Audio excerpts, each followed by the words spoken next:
In the headlines, bandits kill 15 people in 3 local government areas of Kaduna State. INEC releases 2023 general election guidelines, bans campaigns in churches, mosques. Abuja-Kaduna train service resumes Monday, November 28. And on the international scene, 3 people killed, 11 wounded in Brazil twin school shootings. Hello and welcome to Trust News Update. I'm Dashan Hussaina Usman.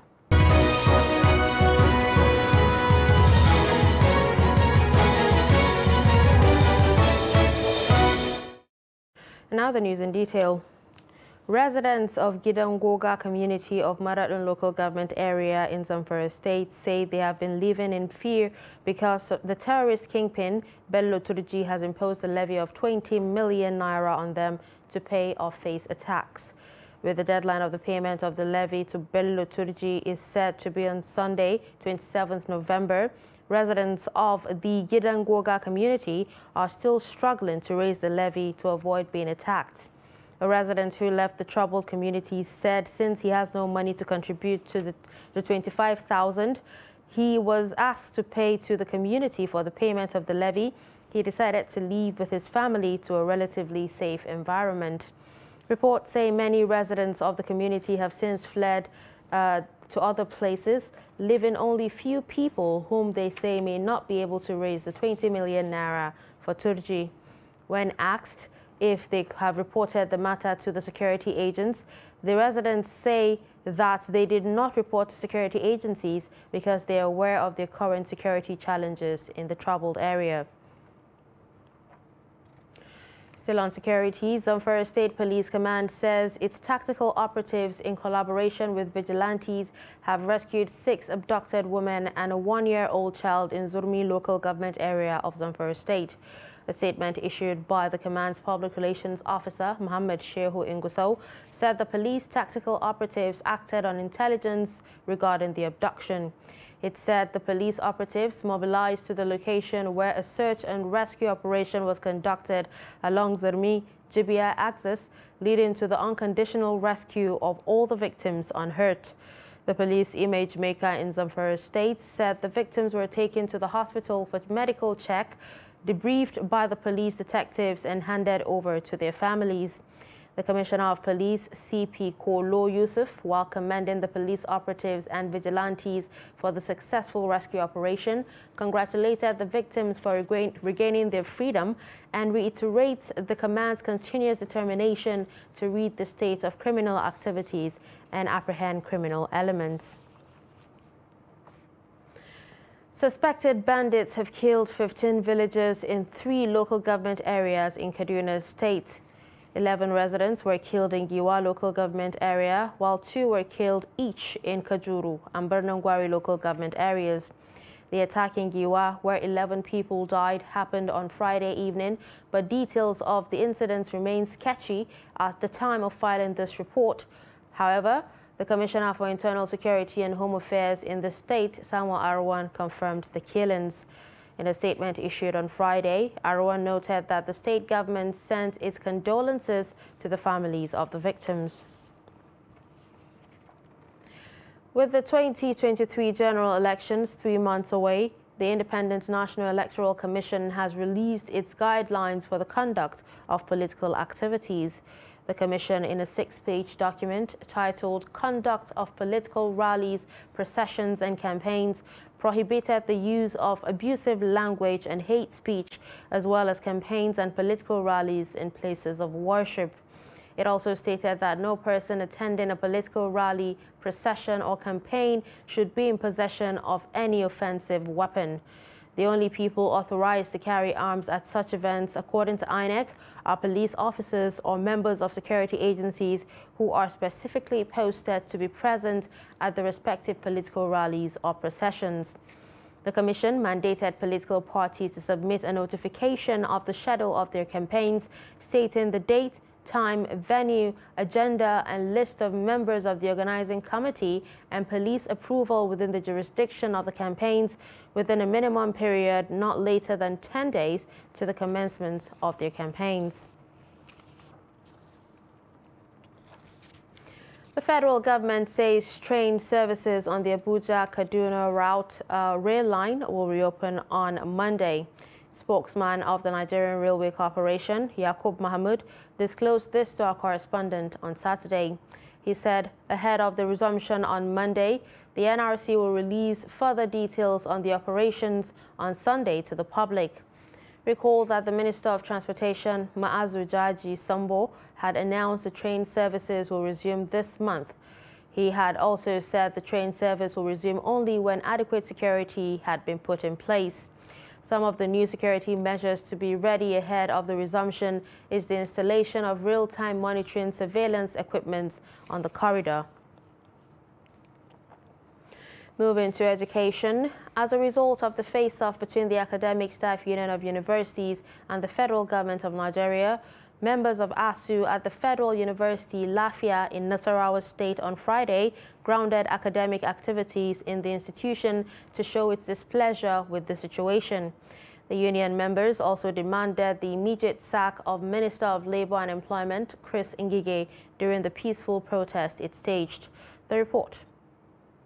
The ASU members had earlier in the day held a one-hour meeting where the decision was reached to embark on the protest.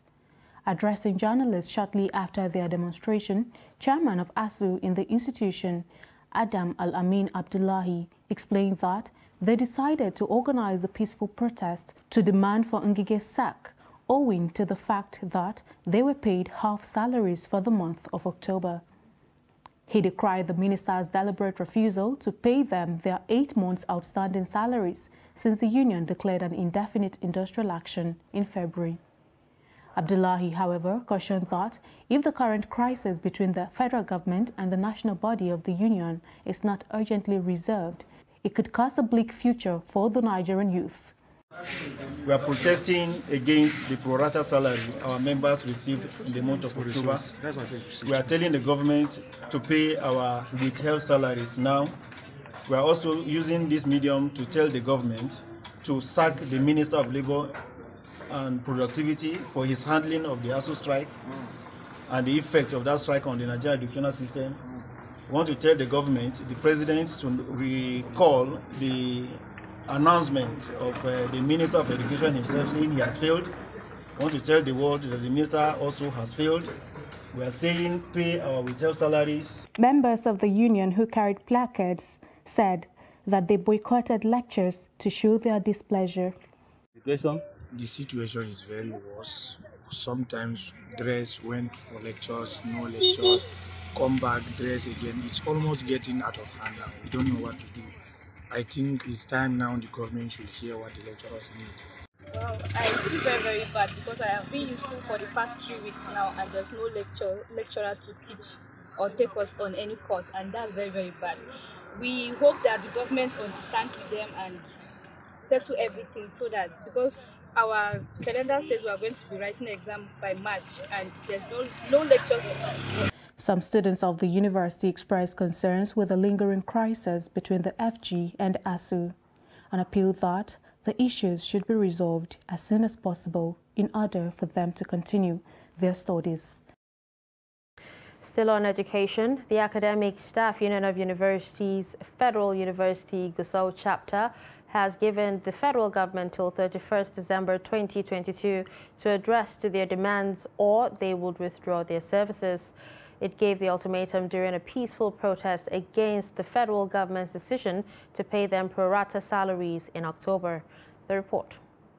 It appeared there is no end in sight to the current impasse between the federal government and the Academic Staff Union of Universities, ASU, as the Federal University Gusau ASU chapter has issued an ultimatum to the Nigerian government to implement the agreements reached between now and 31st December 2022 or face another industrial action. To this end, members of the union and students of the Federal University Gusau embarked on peaceful protest to press home their demands.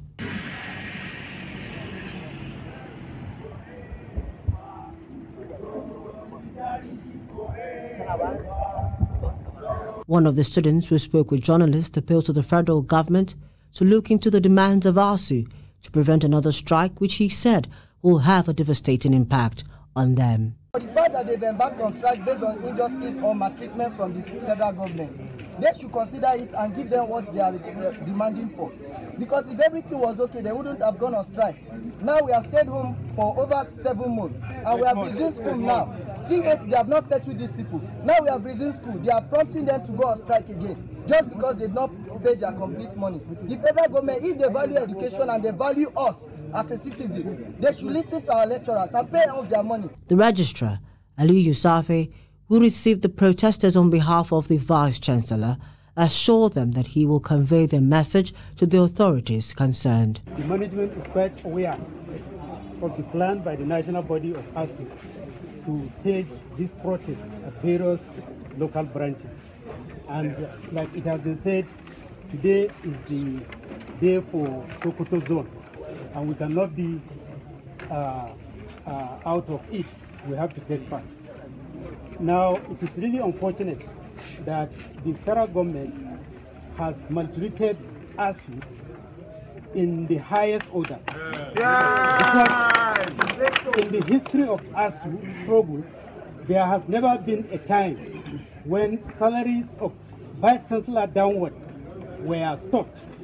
In fact, in previous ASU struggles, salaries of principal officers, management staff, salaries of those that are on study leave are never stopped. Never. The protesters carried placards with inscriptions such as, "Education is a right, not a privilege.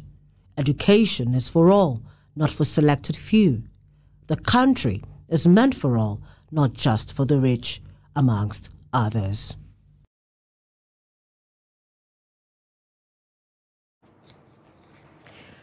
You're still watching Trust News Update. Coming up after the break. Nigerians react to slow pace of Christmas preparations. Do stay with us.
Trust TV, documenting the Nigerian story.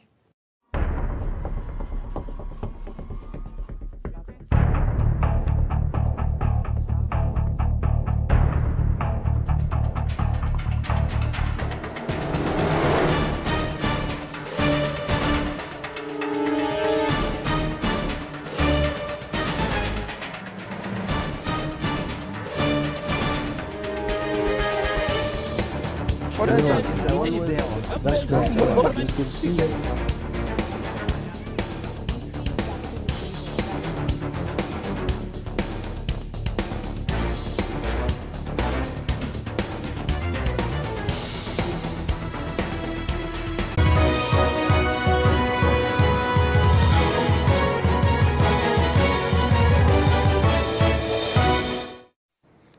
Welcome back and thanks for staying with us. You're still watching Trust News Update. Here's a recap of our top stories. We told you that panic in Zamfara as bandits demand 20 million naira as peace deal levy. We also told you that INEC releases 2023 general election guidelines, bans campaigns in churches, mosques. Moving to other stories, Nasarawa State government has threatened to ban commercial keke napep and motorcycle operators over violation of environmental sanitation exercise in the state. Abubakar Abdullahi sent in the report as presented from our studio. The Nasarawa State Chief Prosecuting Officer on the violators of environmental sanitation exercise, Muhammad Abubakar, who appreciated the level of compliance by some parts of the state, said the attitude of commercial tricyclists and motorcycle operators, if not checked, would affect the environmental sanitation exercise negatively. For the shops, all shops will remain closed. We went around and we have found it. So it is a plus to this exercise. But for the keke napep and this thing, there are still hitches and going in association. So we are calling on their leaders and want them through their leaders. If they continue, then we will ban the use of even motorcycle and keke napep in Nasarawa State. He said 73 persons have already been arrested, most of them motorists, over violation of the exercise.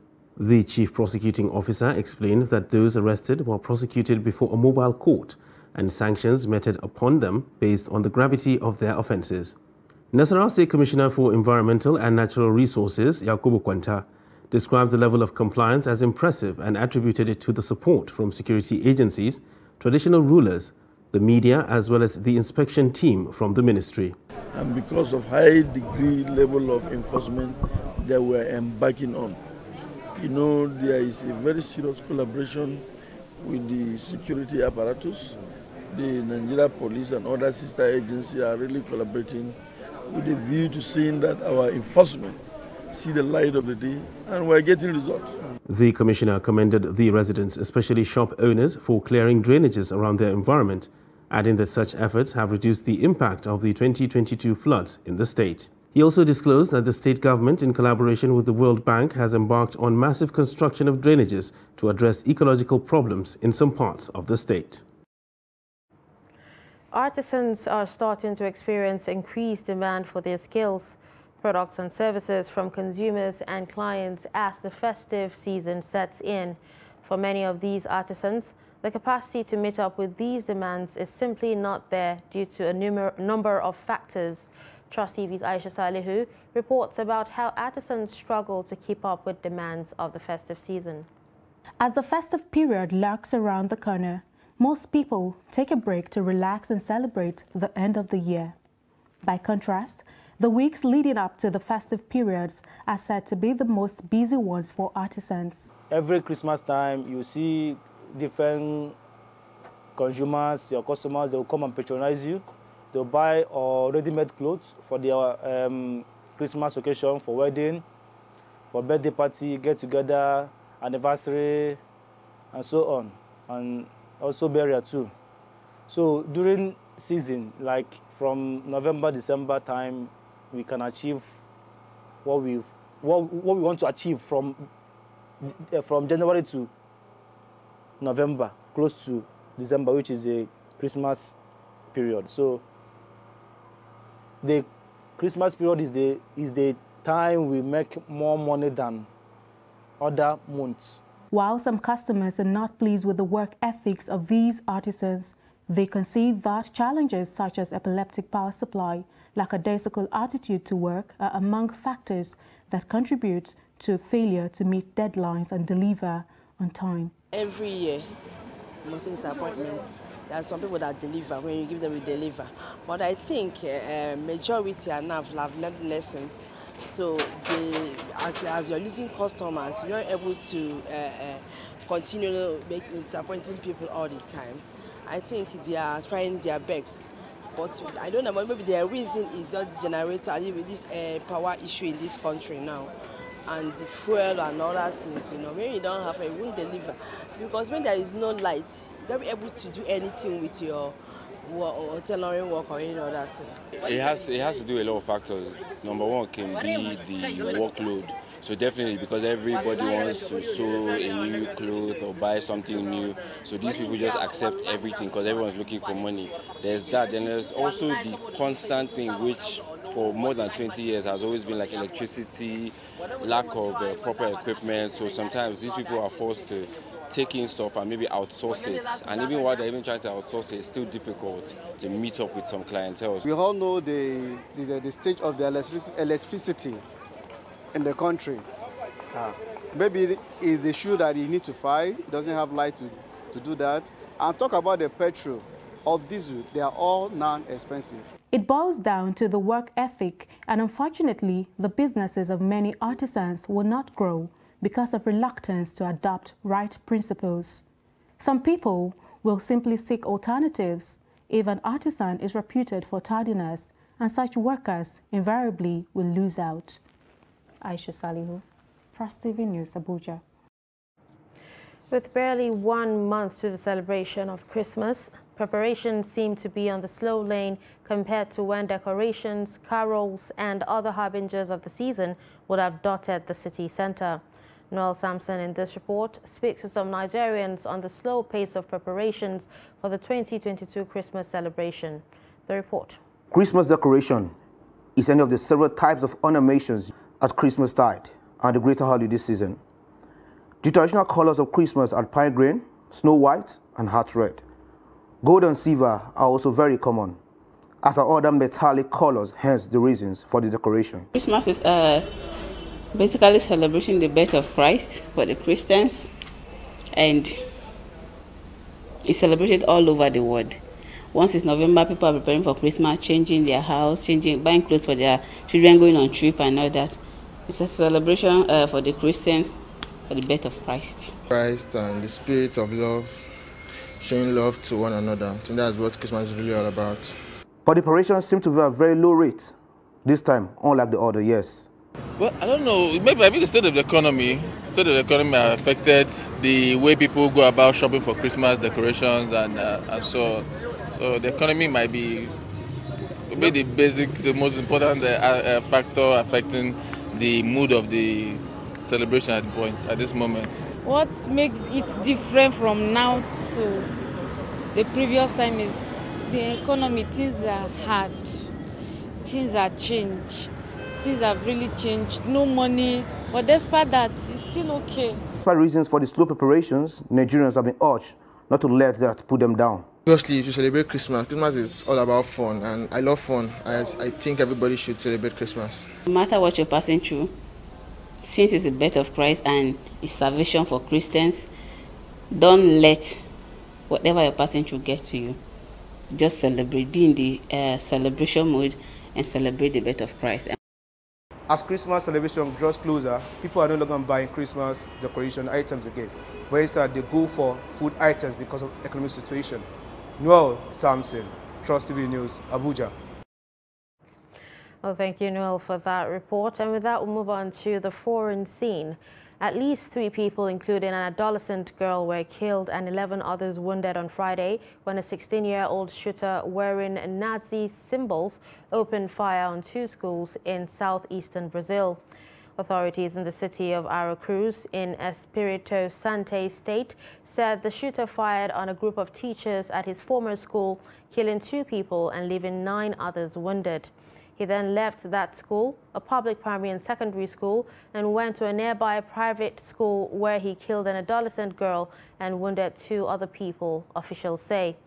Governor Renato Casagrande, who declared 3 days of mourning in the state, said authorities have arrested the shooter. A security camera footage aired on Brazilian media showed the shooter running into the school dressed in military-style camouflage and brandishing a gun. And finally, in sports, Australia held on to a narrow first-half lead to pick up a crucial victory over Tunisia that keeps alive their hopes of the qualifying for the World Cup last 16. Michel Duke took advantage of their positive start when he superbly flicked Craig Goodwin's cross into a far corner to put them 1-0 up after 23 minutes. Australia, who suffered a humbling defeat by France in their opening match, will take on tough opponents Denmark next, but with qualification in their own hands. Group C's Poland and Saudi Arabia game is ongoing. And that's it on Trust News Update. Don't forget to connect with us on all our social media platforms. I'm Dashan Husseina Usman. Thanks for watching.